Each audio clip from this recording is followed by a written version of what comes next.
Now friends, fifth section of this chapter 2 is improving listening skills. We have seen how a group can contribute more as compared to the one person or single person, and when you are collaborating, working together with others, then you need to listen. So how to improve listening skill is the next section, improving listening skills. What is this listening? Your long-term career prospects are closely tied to your ability to listen effectively. If you will not listen to the instructions of your boss, you will never be able to fulfill the expectations. If you will not be able to fulfill the expectations, your boss will never be pleased with you, and then you understand the consequences. So 80% of top executives say listening is the most important skill needed to get things done in the workplace. But the challenge, friends, with each one of us is that younger employees, those who got the opportunity to work with an organization recently, it's not about the age, but it's about the age in the organization.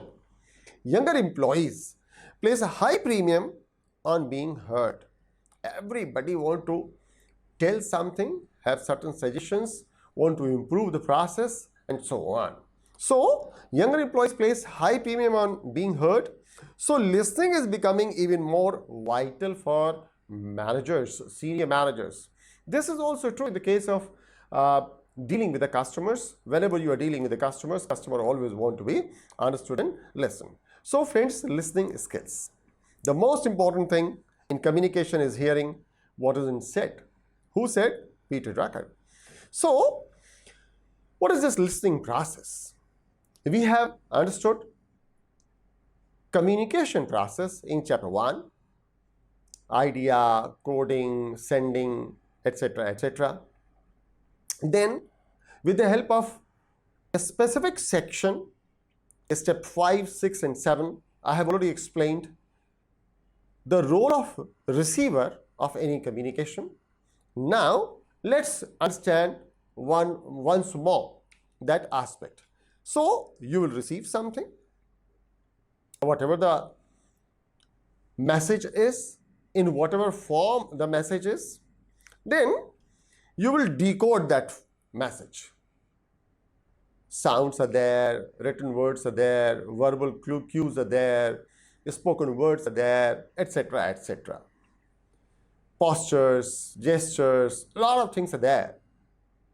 With the help of all such things, the sender is sending signals to you. So you need to decode them. And then you have to remember, you have to store a lot of such aspects in your memory.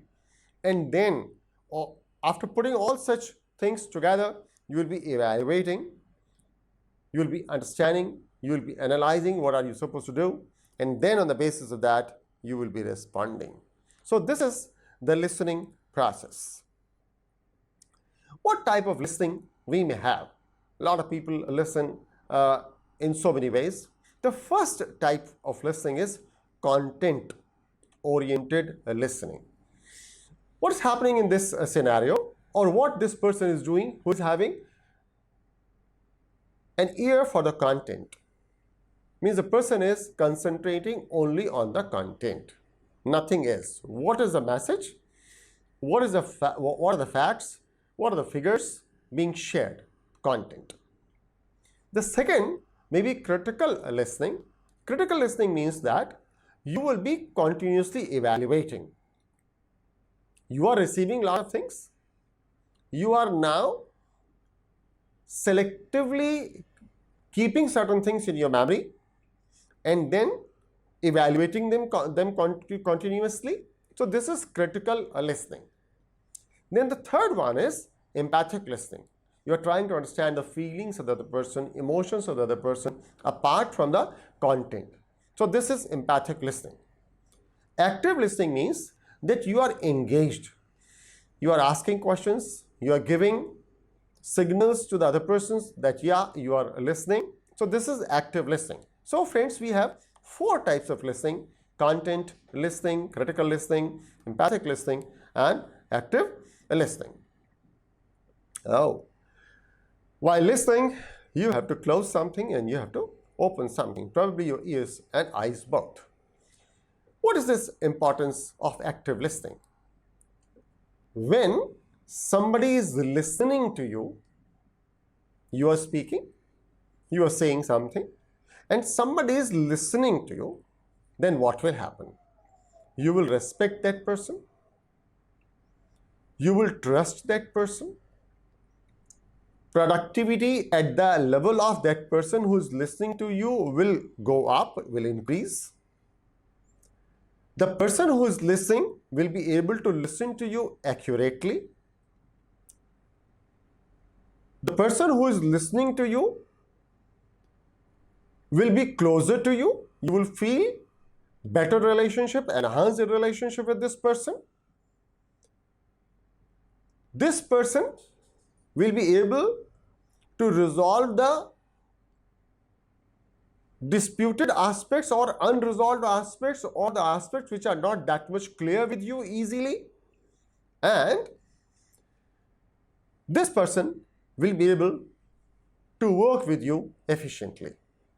Would you like to be this person for your boss? I don't see any challenge. So listen to your boss, listen to your colleagues, listen to your customer. You will be able to gain their respect. You will be able to be trustworthy for them. You will be more productive. You will be in a position to get the message accurately. This is going to enhance the relationship between you and your boss and the customers or colleagues, and it will avoid a lot of conflicts. Why should we go for the resolution?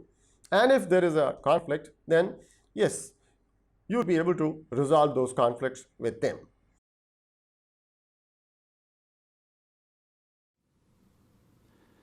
These are the Oakland Strokes. It's a women's 8 rowing team.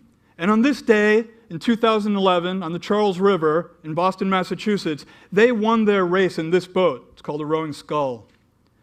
And for many of us, we've seen rowing. We've seen it in the Olympics. We've seen it in college. We may have even seen it on the Charles River itself. And the beauty of the synchronicity belies the difficulty of the work that they're actually doing in that boat. I know because we had a series of team meetings once, and we were gathered together, and the general manager arranged for us to learn how to row at a boathouse. And the boat captain gave us an introduction. We sat down on rowing machines, like you might imagine, and we rowed. We practiced rowing, just the way we imagined, the way you're imagining now. Then we went outside to the dock, and we got into our boat. It was 2 sculls ganged together with a crossbar, and it was handy because those boats are really narrow and you can tip over pretty easily, but also we could get 16 people to learn. And so the boat captain started giving us instructions as we drifted away from the dock. To row together, we have to start together. To start together, we have to sit together. Knees bent, arms out straight, oar blade flattened on the water. Pretty simple instructions. When he said sit, 3 people got it right. Only 3 people. It took 6, 8, 10 more times for the boat captain to work with us to where we could sit with our knees straight, arms out, oars, blade, flat, and on the water. Then it was time to row. You know where this is going. He gave us instructions. When you row, I only want you to drop the oar blade in the water and pull with your arms. No legs. Ready? Row. Everybody pushed. Everybody pulled in a variety of directions. The oars were clanging. It was kind of a mess. In some ways, it was the most disappointing team-building event that I've ever been a part of. In some ways, it was the most instructive team-building event I've ever been a part of. It was disappointing because we were gathered together to design some complicated computing systems, and we couldn't even figure out how to row a boat together, something people have been doing for thousands of years. What was the problem? Well, I think it had something to do with listening, or in this case, not listening. I've been at Intel as an ethnographer for about 20 years. I've heard a lot of stories, a lot of people's stories. Businesses talking about their IT problems. I've heard people tell me what it's like to be families in the Midwest of the US. I've heard people from 30 different countries, all walks of life, tell me all kinds of stories. I know a little something about listening. And so there was some professional interest when I was trying to wonder why this rowing was so difficult. And as I thought about it, I was thinking about the kinds of biases and preconceptions that we bring when we enter into a conversation, even if it's a conversation like rowing. And the one that I want to talk about today is this notion of cognitive dissonance. Dissonance is this feeling that we get of anxiety or discomfort when we're holding discrepant ideas in our heads at the same time, and we try to mitigate that and make it better. Right? So a good example of that would be you're a teenager, you're invited to go to a concert, and you go ask your parents if you can go, and your parents say, no, you can't go. And so you kind of really wanted to go, but what are you going to tell your friends? Oh, well, my parents said I can't go. Right? They're not going to say that. You're going to say, well, yeah, my parents really aren't keen on it, but I didn't really want to go that much anyway. Right? It reduces that dissonance. Or take a more corporate example. Think about a product that maybe we want to bring out. Right? And we have an idea for what we want to build. And so what do? We go talk to users. We go talk to people. We try to get that customer feedback. And when they tell us something, what we hear is through the lens of the product that we actually want to build. And so we hear, make some modifications, make some adjustments, build the product. What they were really saying is, I don't really want your product. I don't know what I want, but it's not that. Right? Or think about something really weird and far out there, right? Think about flying cars. It's one of my favorite things. In 1924, Popular Science put flying car on the cover for the first time. And since then, two things have happened. One, we've built flying cars, cars that fly. They haven't taken off. But at the same time, we've also developed an imagination for what a flying car means to us. We know what a flying car is, even if we can't give you that specification. So let's call that gap between the imagination that we've developed and the thing that we're going to build an imagination gap. But I think the root of that imagination gap is something that I'll call a listening gap. And that's the difference between the imagination, voiced or unvoiced, and what we hear. And so the question is, how do we close that gap? Well, one way is to just resolve dissonance whenever we have it by whatever expedient manner we want to do. Right? So we hear something about our product, we choose not to actually listen to it, we release the product anyway, it doesn't sell, and we're a little surprised because we actually got good customer feedback. Not a really good plan. A better way is to try and figure out how to listen better. One way to do that is to recognize we have to release our biases, we have to release our preconceptions, we have to start every conversation fresh. And I'm not the first one to say this, but we have to be vulnerable. We have to listen to ideas that we may not like and entertain them and struggle with them and keep them in our heads for a period of time until we develop a mutual understanding. So let's go back to the rowing example. In this case, we entered that example with a preconception of what it is to row a boat. We knew what we wanted to do. The boat captain had a slightly different idea. To row together, we had to sit in a particular way and do those particular things. It took a long time to get through our preconception of what it means to row a boat. And if he had been a little bit better, he would have realized we had that preconception, we could have talked about it, and maybe made a little bit of progress more quickly. But it was still a hard thing to do. That's a pretty easy listening gap.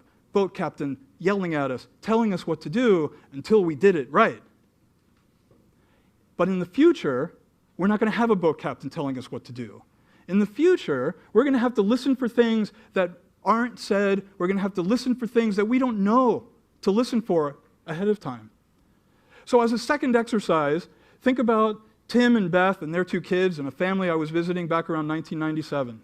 And we were doing the thing we do, visiting families and talking about different things.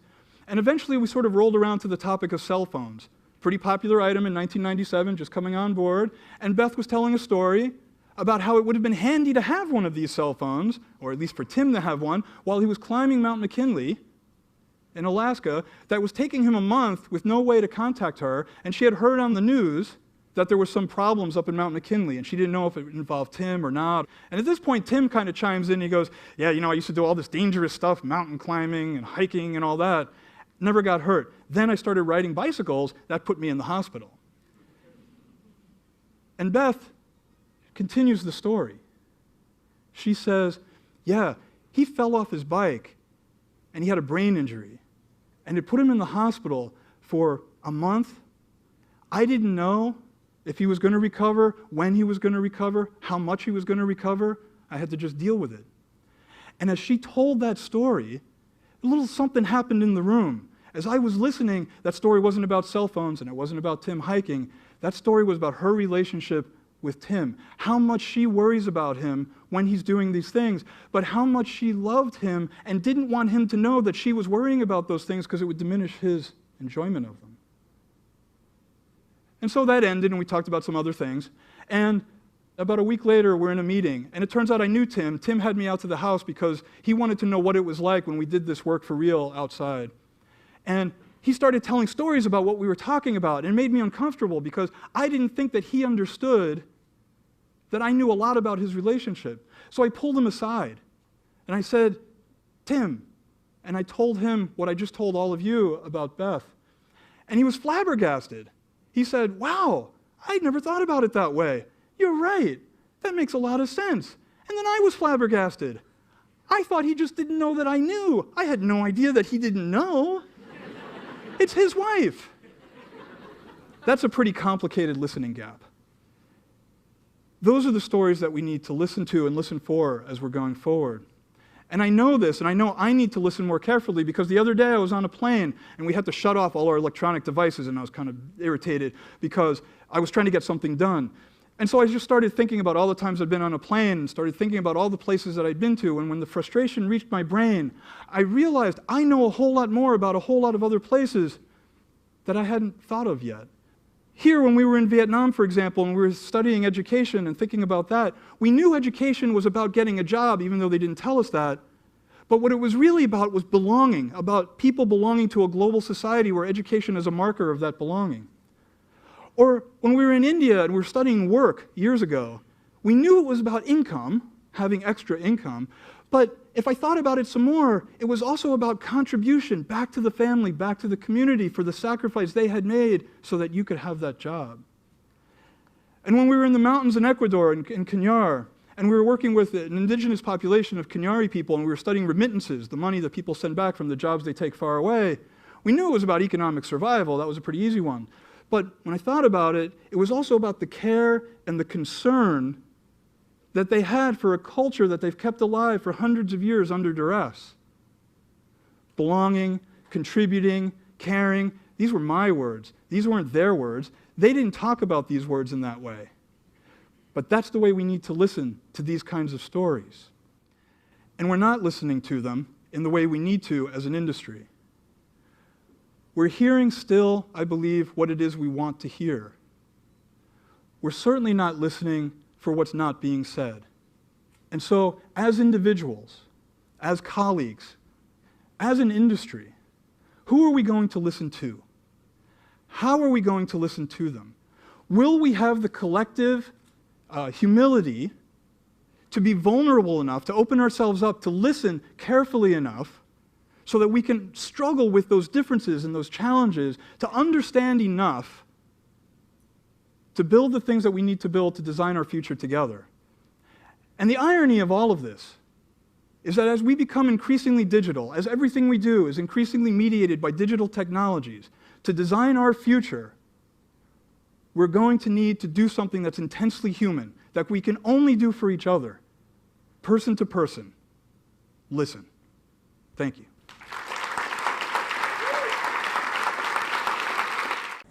Friends, what are the barriers to listening?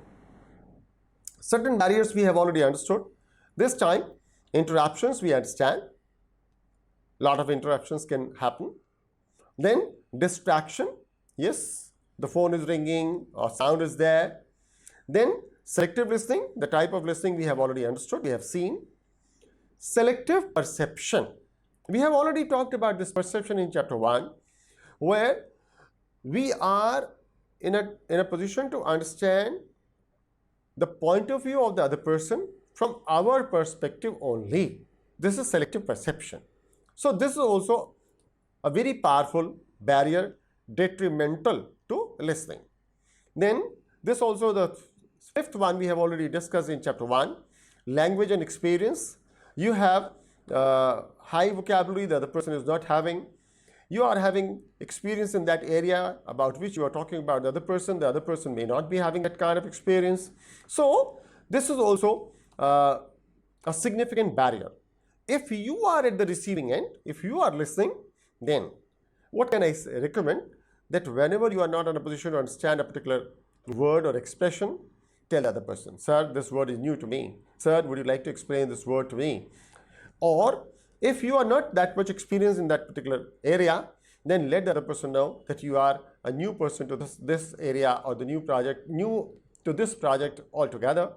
and you need elaborate explanation to understand. And then the sixth is memory issues. If you are not in a position to recollect the salient features of the discussion or the conversation during last meeting or about the document which you have read recently, then obviously it will create hindrances while communicating or listening to others. What makes an effective listener? 1. Listen actively. 2. Take careful and complete notes when applicable.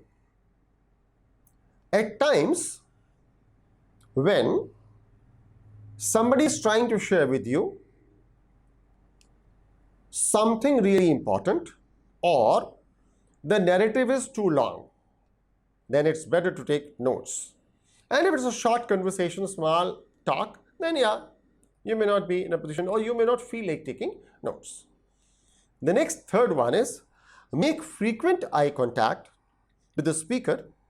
Obviously, it depends upon the culture to some extent. In certain cultures, this eye contact may be not appreciated, may be treated as if you are trying to threaten other person. So, depending upon the cultural context, make frequent eye contact. Stay focused on the speaker and the content. We understand. Mentally paraphrase key points to maintain attention level and ensure comprehension.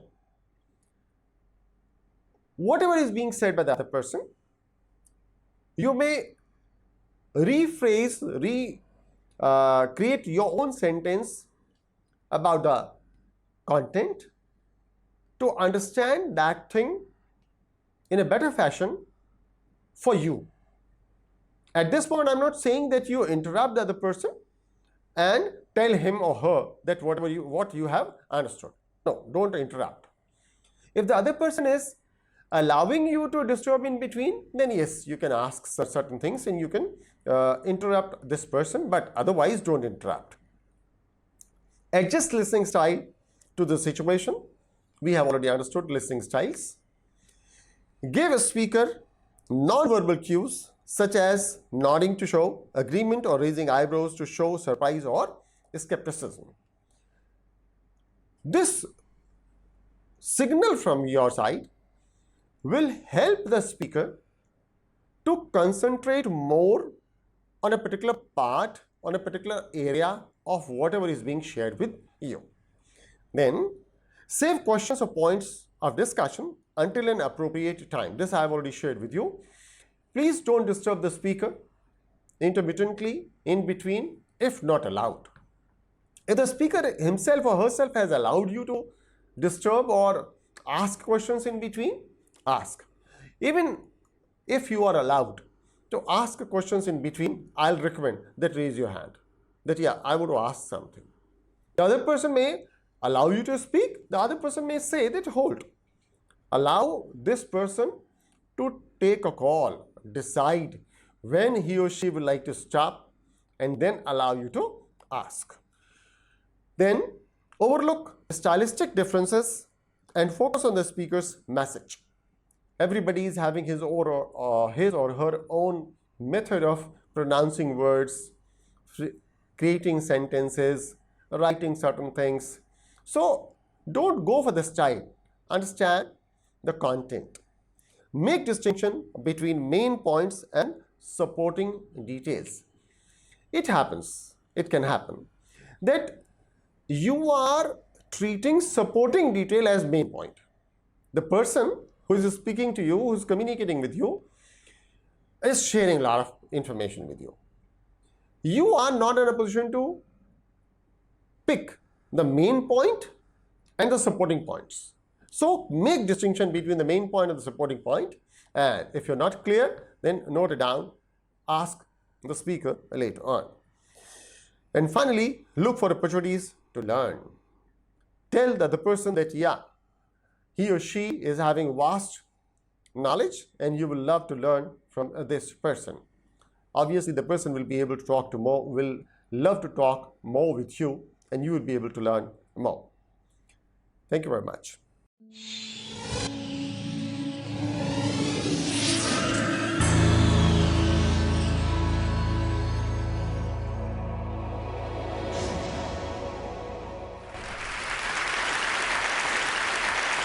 We are losing our listening.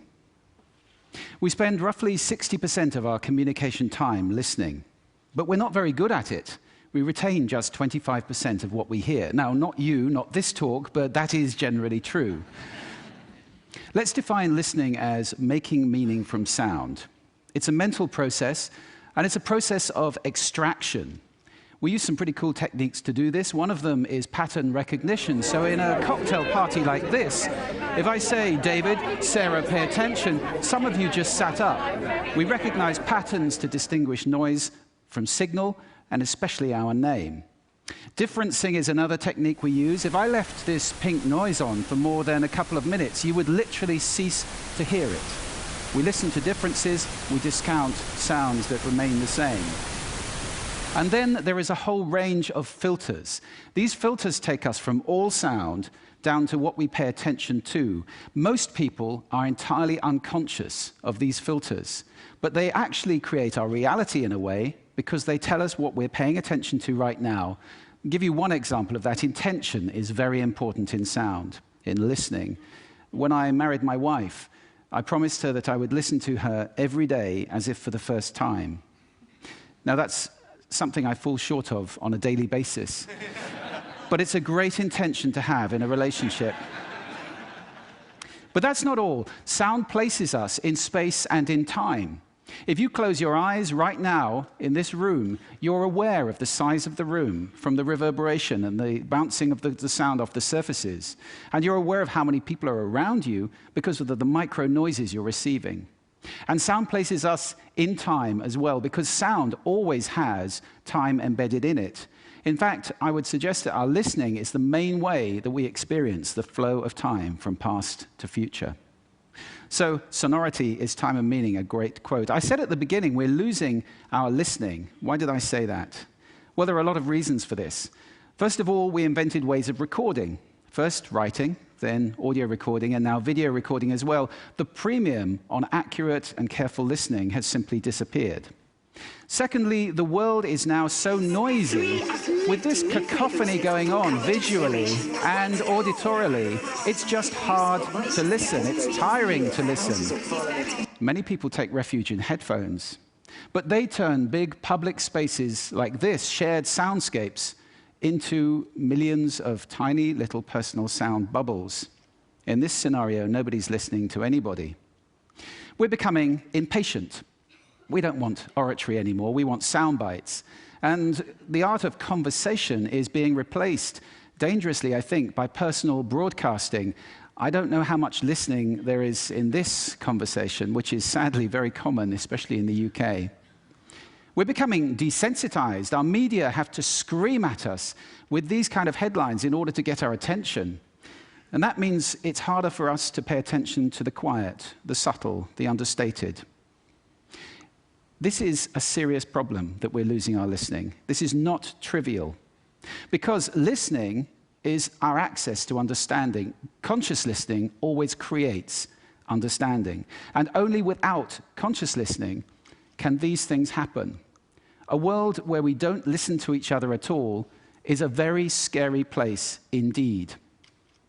So I'd like to share with you 5 simple exercises, tools you can take away with you to improve your own conscious listening. Would you like that? Yes. Good. The first one is silence. Just 3 minutes a day of silence is a wonderful exercise to reset your ears and to recalibrate so that you can hear the quiet again. If you can't get absolute silence, go for quiet. That's absolutely fine. Second, I call this the mixer. So even if you're in a noisy environment like this, and we all spend a lot of time in places like this, listen in the coffee bar to how many channels of sound can I hear? How many individual channels in that mix am I listening to? You can do it in a beautiful place as well, like a lake. How many birds am I hearing? Where are they? Where are those ripples? It's a great exercise for improving the quality of your listening. Third, this exercise I call savoring, and this is a beautiful exercise. It's about enjoying mundane sounds. This, for example, is my tumble dryer. It's a waltz. 1, 2, 3, 1, 2, 3, 1, 2, 3. I love it. Or just try this one on for size.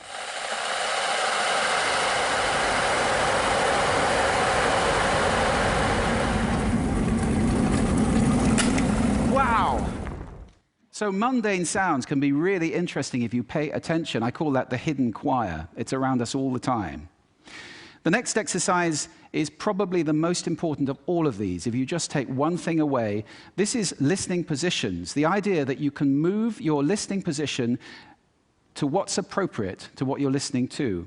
This is playing with those filters. Remember I gave you those filters at the beginning? It's starting to play with them as levers, to get conscious about them and to move to different places. These are just some of the listening positions or scales of listening positions that you can use. There are many. Have fun with that. It's very exciting. And finally, an acronym. You can use this in listening, in communication. If you're in any one of those roles, and I think that probably is everybody who's listening to this talk. The acronym is RASA, which is the Sanskrit word for juice or essence. And RASA stands for receive, which means pay attention to the person, appreciate, making little noises like, oh, okay. Summarize, the word so is very important in communication, and ask questions afterwards. Now, sound is my passion, it's my life. I wrote a whole book about it, so I live to listen. That's too much to ask for most people. But I believe that every human being needs to listen consciously in order to live fully. Connected in space and in time to the physical world around us, connected in understanding to each other, not to mention spiritually connected, because every spiritual path I know of has listening and contemplation at its heart. That's why we need to teach listening in our schools as a skill. Why is it not taught? It's crazy. And if we can teach listening in our schools, we can take our listening off that slippery slope to that dangerous, scary world that I talked about and move it to a place where everybody is consciously listening all the time, or at least capable of doing that. Now, I don't know how to do that, but this is TED. And I think the TED community is capable of anything. So I invite you to connect with me, connect with each other, take this mission out, and let's get listening taught in schools and transform the world in one generation to a conscious listening world, a world of connection, a world of understanding, and a world of peace. Thank you for listening to me today.